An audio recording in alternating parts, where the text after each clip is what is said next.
இன்னைக்கு நம்ம குரோக்கோஸ் basketball season 3 4th episode தான் பார்க்க போறோம். காலங்காத்தால நம்ம ககாமி பையன் ஓகே இன்னைக்கு ஒரு மேட்ச் இருக்குதுடா அப்படின்னு சொல்லிட்டு ரியோட்டா பையனை எதிர்க்கிறதுக்காக தயாரா இருக்கேன். அலெக்ஸும் இன்னும் அங்கதான் இருப்பாங்களா? ரெண்டு பேரும் காலையில சாப்பிட்டு இருக்கும் போது இந்த ஹயசாக்கி வந்து பஞ்சாயத்து பண்ணிட்டு இருப்பான்ல. சோ அப்படி பஞ்சாயத்து மட்டும் நடக்கல அப்படின்னா டட்சியா கிட்ட மனம் திறந்து பேசுறதுக்காக நீ வந்திருந்தையோ, ஆனா அப்படி நீ பேசணுங்கிற அவசியம் இல்லாதான் நினைக்கிறேன். ஏன்னா டட்சியாவும் நீ எதுக்காக வந்தையோ அதே மாதிரியான உணர்ச்சியோட தான் இருக்கிறான். சோ அதனால அதெல்லாம் இந்த ரேப்போ பில்ட் ஆகிக்கும் அப்படின்னு சொல்லிட்டு இருப்பாங்க. சரின்னு கிளம்புறதுக்காக ககாமி எல்லாத்தையும் திங்ஸ் எல்லாம் பேக் பண்ணிட்டு இருக்கும் போது அவனோட ஷூ பிஞ்சு போயிருக்கா. இந்த விஷயத்த கோச் ரீகோ கூட சொன்னா அந்தமா வச்சு கிளின்னு கிளிக்க ஆரம்பிச்சிருது. ஏன்னாடே எக்ஸ்ட்ராவா இன்னொரு பேர் வச்சிருந்தா உனக்கு என்னடா வரப்போகுது அப்படிங்கிற சொல்லி பயங்கரமா திட்டி விட்டுட்டு, எப்படி நீங்க ரெண்டு பேரும் ஒரே மாதிரி இருக்கிறீங்கன்னு எனக்கு தெரியல அப்படிங்கிற சொல்லி கத்திக்கிட்டு இருக்க.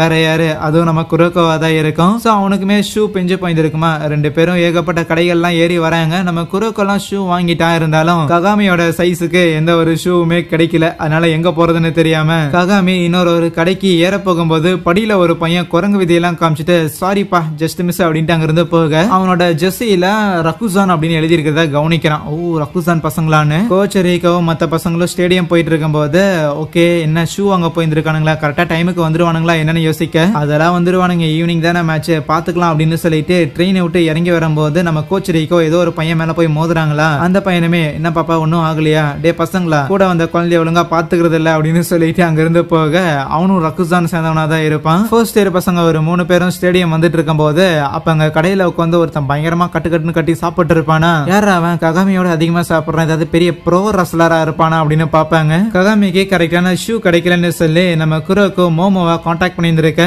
மோமோ கூட நம்ம அவமனே பையனும் வந்திருப்பானா, நீ கூட வந்திருக்க அப்படின்னு சொல்லி ககாமி கத்திட்டு இருக்கும் போது அப்பதான் நம்ம மோமோ சொல்றான் அவமனையோட ஷூ சைஸும் ககாமியோட ஷூ சைஸும் ஒன்னு. சோ அவமனே நிறைய ஷூ வச்சிருப்பான், அது வந்து உனக்கு ஒன்னு தரப்போறாங்க போது நான் எப்ப உனக்கு தரப்போறேன்னு சொன்னேன் அப்படின்னு அவனே கத்திக்கிட்டு இருப்பான். இருந்தாலும் உன்னோட ஷூ சைஸ்ங்கிறது இதுதானே, நீ எப்பவுமே இந்த ஒரு கலர் தான் வேர் பண்ணுவ, இருந்தாலும் இது கொஞ்சம் ரெட் அண்ட் பிளாக்ல இருக்கும், ஓகேவா தான் இருக்கும் நினைக்கிறேன் அப்படின்னு சொல்லி அவ கொடுப்பாளா. நான் என்ன ஷூ போடுவேன், அது என்ன சைஸ், அது என்ன கலர்ல இருக்கும் அப்படிங்கிற மாதிரி கூட நோட் பண்ணி வச்சிருக்காளே, யாரு சாமி இவங்கிற மாதிரி ககாமி ஷாக்கா பார்த்துட்டு இருப்பான். ஆனா அப்ப அவனே நான் என்னோட ஷூ உனக்கு கொடுக்கணும்னா மரியாதையா நீ என் கூட ஒரு மேட்சை போட்டு ஜெயிச்சுட்டு அதுக்கப்புறம் வாங்கிட்டு போடா அப்படின்னு சொல்லி ஒரு பெஸ்ட் ஆஃப் 3 ஆடுவோம், உனக்கு சில விஷயங்கள் சொல்லி தர வேண்டியது இருக்குன்னு சொல்லியிருப்பான். மோமோவும் குரோக்கோ கிட்ட அவன் ஹயசாக்கியோட வாயிலே ஒரு பஞ்ச் வச்சுட்டாங்கிற மேட்டர் சொல்லும் போது ஓ அப்படியா, பட் இருந்தாலும் யாருக்கும் தெரியாத வரைக்கும் சந்தோஷம் தான் அப்படின்னு நினைக்க. மோமோவும் அப்படிதான் நினைப்பா. எங்கேயாவது வெளியில வந்ததுக்கு அப்புறம் நம்ம ரியோட்டா பையனை இந்த ஹயசாக்கி போய் ஏதாவது பண்ணிட்டானா என்ன பண்றதுன்னு சொல்லி தான் நம்ம அவமனைய வந்து தடுக்கிறதுக்காக போயிருந்திருக்கான். அண்ட் இன்னும் சொல்ல போனா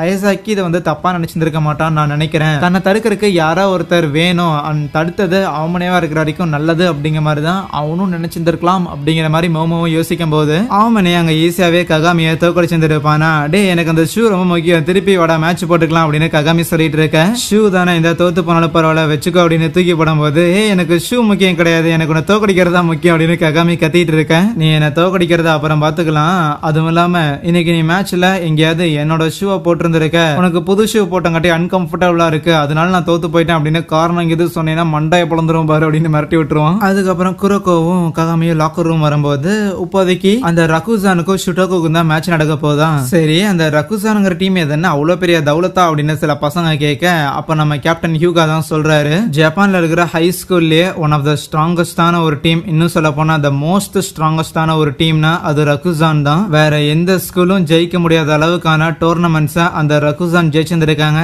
கடந்த 5 வருஷமா இருக்கிற மெஜாரிட்டியா 3 மேஜர் டைட்டில் இருக்கும், அந்த 3 டைட்டில் வின்னரும் அது அவங்க தான். எப்பவுமே ஹை ஸ்கூல் பாஸ்கெட்பால்னு வந்துட்டா அந்த டீம் அடிச்சுக்க ஆளே கிடையாது. ஆனா இந்த வருஷம் அந்த டீம் இன்னும் ஒரு படி மேல.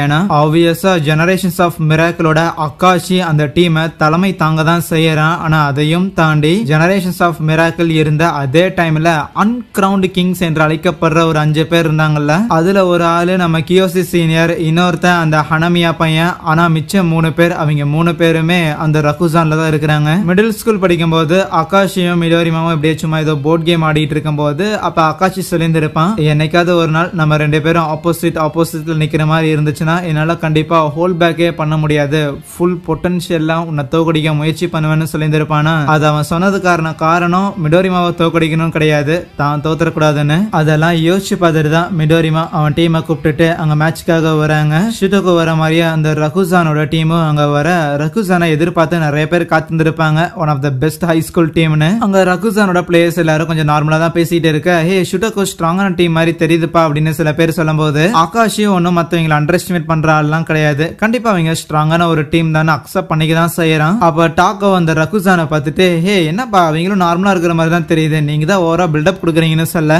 யாரு அவனுங்களை எந்த விதத்துல பார்த்தா உனக்கு நார்மலா இருக்கிற மாதிரி தெரியுது, ஆகாஷி இப்பதான் ஃபர்ஸ்ட் இயர் போய் சேர்ந்திருக்கான், அவன் கூட இருக்கிற எல்லா பிளேயர்ஸும் சீனியர்ஸ், அதுவும் சாதாரண சீனியர்ஸ் கிடையாது, அன்கிரவுண்ட் கிங்ஸ்ல இருந்த 3 பேர் அந்த டீம்ல இருக்கிறாங்க. எவ்வளவுதான் திறமசாலியா ஒருத்தன் இருந்தாலும் அவனை ஃபர்ஸ்ட் இயர்ல வந்த டைம்லயே கேப்டன் ஆக்குறதுங்கிறது எந்த டீம்லயும் பண்ண மாட்டாங்க. ஒருத்தனுக்கு இயற்கையாவே லீடர்ஷிப் ஸ்கில் இருக்கு அப்படின்னா அவன் சாதாரண ஆள் கிடையாது, ஆகாஷி அப்படிப்பட்ட ஒருத்தன் தானே சொல்லுவாங்க. மேட்ச் பாக்குறதுக்காக டட்சியா பையன் நம்ம முராசகியை கூட்டு வந்திருப்பானா, முராசகிக்கு இதை பாக்குறதுக்கு ஒன்னும் விருப்பம் கிடையாது தான், இருந்தாலும் யாரு ஜெயிப்பாங்க அப்படின்னு கேட்டதுக்கு முராசகியால பதில் சொல்ல முடியல. அப்படி பதில் சொல்ல முடியலனாலும் எனக்கு தெரிஞ்சு ஆகாஷி தோக்குறதுங்கிறது என்னால நினைச்சு கூட பார்க்க முடியலமானா, மிடோரிமா கண்டிப்பா நான் தோக்கடி பண்ணா அப்படின்னு ஆகாஷி கிட்ட சொல்லும் போது, இது வரைக்கும் நீ என்னைக்குமே என்ன போர்ட் கேம்ல கூட தோக்கடிச்சது இல்ல, இப்ப மட்டும் எப்படி ஜெயிப்ப அப்படின்னு கேட்டதுக்கு, போர்ட் கேமும் இதுவும் வெவ்வேறடா அப்படின்னு மிடோரிமா சொல்லுவான். ஆக்சுவலி ஜப்பான்ல ஷோகின்னு சொல்லி செஸ் மாதிரியே ஒரு விளையாட்டு ஒண்ணு இருக்கும், அதை தான் சொல்றானுங்க.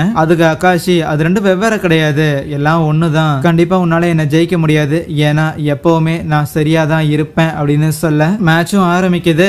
பார்த்தா நம்ம மிடோரிமா கையில பால் வந்த உடனேமே, என்னப்பா சொன்ன, எப்போ நீ சரியான ஆள், என்னைக்கு நீ தோக்கவே மாட்டேன் நான் சொன்னேன், தோல்வினா என்னன்னு நான் உனக்கு சொல்லி தரேன்னு ஆரம்பிச்ச ஒரு சில செகண்ட்ஸ்லயே நம்ம மிடோரிமா அங்க ஒரு ஷூட் மேக் பண்றான். ஒரு தடவையோட நிறுத்தல, தொடர்ந்து கேப்பை விடாம மிடோரிமா அங்க 2-3 தடவை அப்படின்னு சொல்லி ஷூட் பண்ணிட்டே இருக்க. அப்பயும் ஆகாஷி அசர்ற மாதிரி இல்ல, அவன் கையில பால் இருக்குமா, அவனை தடுக்கிறதுக்காக நம்ம டாக்கோ தான் வந்து நிப்பான். அதோட உண்மையாலுமே இந்த ஆகாஷி ஒரு ஃபர்ஸ்ட் இயர் பையன் தானா, ஆனா இவனை பார்க்கும்போது அதுவும் தம்மா துண்டு இருந்தாலும் ஒரு ஆறா ஒன்னு ஃபீல் ஆகுதுன்னு நினைக்க. ஷுட்டோகோட கோச் தான் டாக்கோ கிட்ட லாக்கர் ரூம்ல இருக்கும்போது, நீ தான் அந்த ஆகாஷி பையனை பிளாக் பண்ணணும் அப்படின்னு சொல்லியிருந்திருப்பாங்க. அதே தான் முடிஞ்ச அளவுக்கு டாக்கோவை இங்க ட்ரை பண்றான், இருந்தாலும் குரோக்கோ எப்படி பாஸ் பண்ணுவானோ அதே மாதிரி தான், அதே மாதிரியான ஒரு பொசிஷனை தான் ஆகாஷி அங்க ஆடுறான். ஈஸியாவே டீம் பிளேஸுக்கு பாஸ் பண்ணி அங்க பாயிண்டே ஸ்கோர் பண்றாங்க. ஃபர்ஸ்ட் குவார்டர் முடியுது 16-16 சொல்லி மேட்ச் டைல தான் இருக்குமா. அப்போ டட்சியா முராசகி கிட்ட, உண்மையாலுமே அந்த ஆகாஷி பையன் தான் உங்களுக்கு என்ன கேப்டனா இருந்தானா அப்படின்னு கேட்க, பெஞ்சில் உட்காந்துருக்கும் போது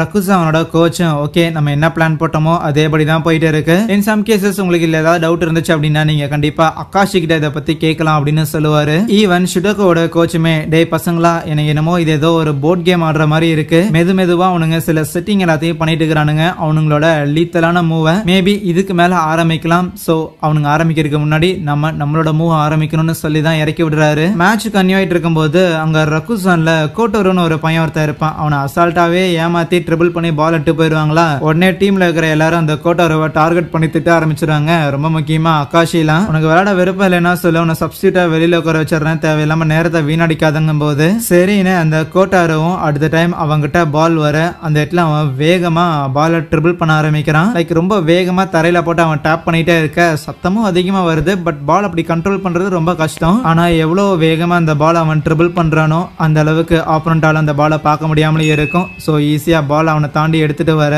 அங்கே இந்த ஒரு எபிசோடைய முடிக்கிறாங்க. So thank you.